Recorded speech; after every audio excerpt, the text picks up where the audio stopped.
আত্মবিশ্বাস, যাকে আমরা ইংরেজিতে বলি সেলফ কনফিডেন্স, এটা আপনার জীবনের সফলতার জন্য, ইভেন বিফলতার জন্য খুব গুরুত্বপূর্ণ ভূমিকা পালন করে। আপনার যদি সেলফ কনফিডেন্স হাই হয়, নিজের প্রতি আপনার সেলফ এস্টিম বাড়ে, নিজের প্রতি আপনি কনফিডেন্ট হন, তাহলে আপনার সফল হওয়ার সম্ভাবনা বেড়ে যায়। আর যাদের সেলফ এস্টিম কম, সেলফ কনফিডেন্স কম, তাদের কিন্তু বিফল হওয়ার সম্ভাবনা অনেক বেড়ে যায়। এখানে একটা কথা খুব জরুরি, সেটা হচ্ছে নিজেকে ভালোবাসা। লাভ ইয়োরসেলফ। স্বার্থপরতা কিন্তু নয়, নিজের প্রতি নিজের ভালোবাসা থাকা, এটা খুবই জরুরি। আমি আজকে এই ভিডিওর মাধ্যমে আলোচনা করতে চাই যে আপনি আপনার আত্মবিশ্বাস বৃদ্ধির জন্য কি করবেন মূলত। কারণ আত্মবিশ্বাস আপনাকে সফলতার পথে টেনে নিয়ে যাবে, আর আত্মবিশ্বাসের অভাব আপনাকে অন্ধকারের দিকে নিয়ে যাবে। মূল আলোচনায় যাওয়ার আগে আমি আপনাদের ছোট্ট একটা অনুরোধ করতে চাই যে যদি আপনারা আমার এই চ্যানেলে নতুন হয়ে থাকেন, তাহলে চ্যানেলটিকে সাবস্ক্রাইব করুন এবং ভিডিওটি ভালো লাগলে এটা সবার মধ্যে ছড়িয়ে দিন।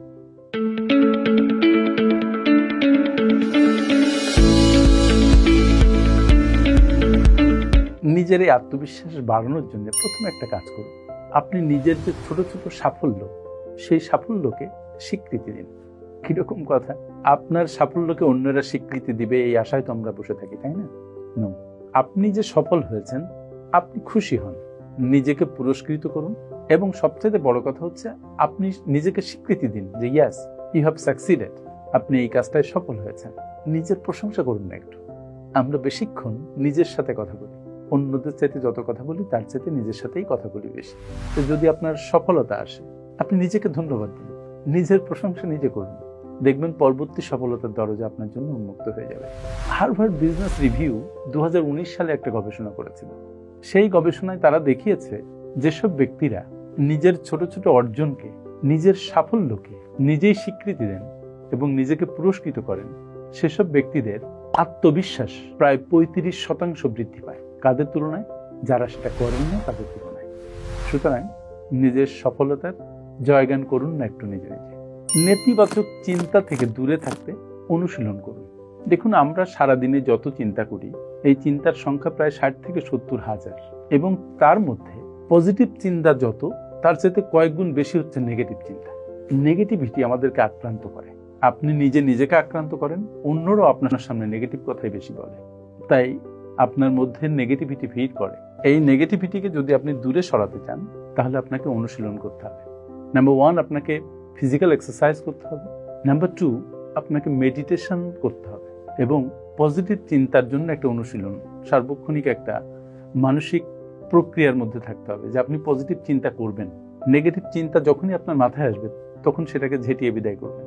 আমাদের মন কিন্তু একটা নেগেটিভ চিন্তার লাক্সারি নিতে পারে না, বাট তবুও আমরা নেগেটিভ চিন্তা দ্বারা আক্রান্ত হই, নেগেটিভ চিন্তাকেই যেন বেশি পছন্দ করি।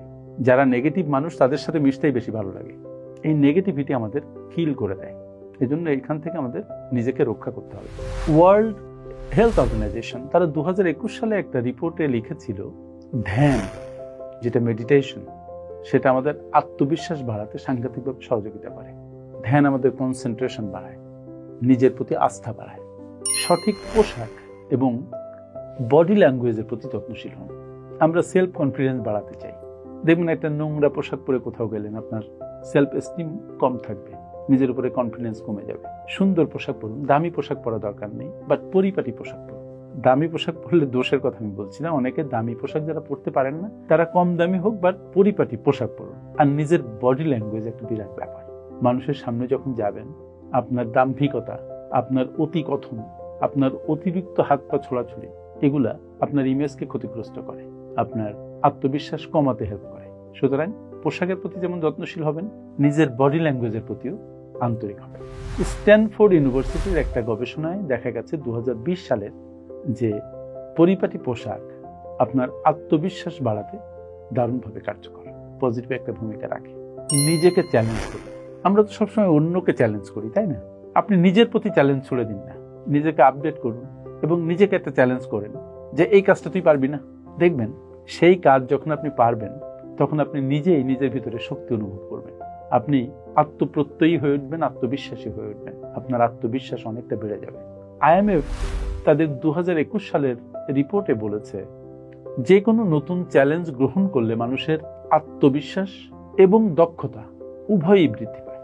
সুতরাং নিজের পরে চ্যালেঞ্জ ছুড়ে দিন এবং কর্মটি সম্পাদন করুন দক্ষতার সাথে, আত্মবিশ্বাসের সাথে। That will help you to increase your self confidence. আপনার দুর্বলতাগুলোকে মেনে নিন। দেখবেন আমরা অন্যের দুর্বলতা ধরতে খুব তৎপর, কিন্তু নিজের দুর্বলতা ধরতে পারি না, আর ধরতে পারলেও মানতে চাই না। এটা আর একটা সমস্যা।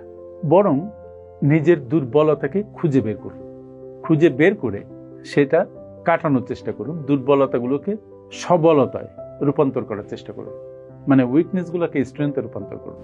তাহলে দেখবেন আপনার আত্মবিশ্বাসের যে লেভেল ছিল সেই লেভেল আরো অনেক উপরে উঠে গেছে। আপনি যদি আপনার সীমাবদ্ধতাগুলো জানতে পারেন এবং সেই সীমাবদ্ধতাগুলোকে কাটিয়ে ওঠার জন্য প্রচেষ্টা চালাতে পারেন এবং একসময় কাটিয়ে ওঠেন, তাহলে আপনার আত্মবিশ্বাস তো এমনি বেড়ে যাবে। তো ডু ইট। আমার সাথে এতক্ষণ থাকার জন্য অনেক অনেক ধন্যবাদ। আসসালামু আলাইকুম।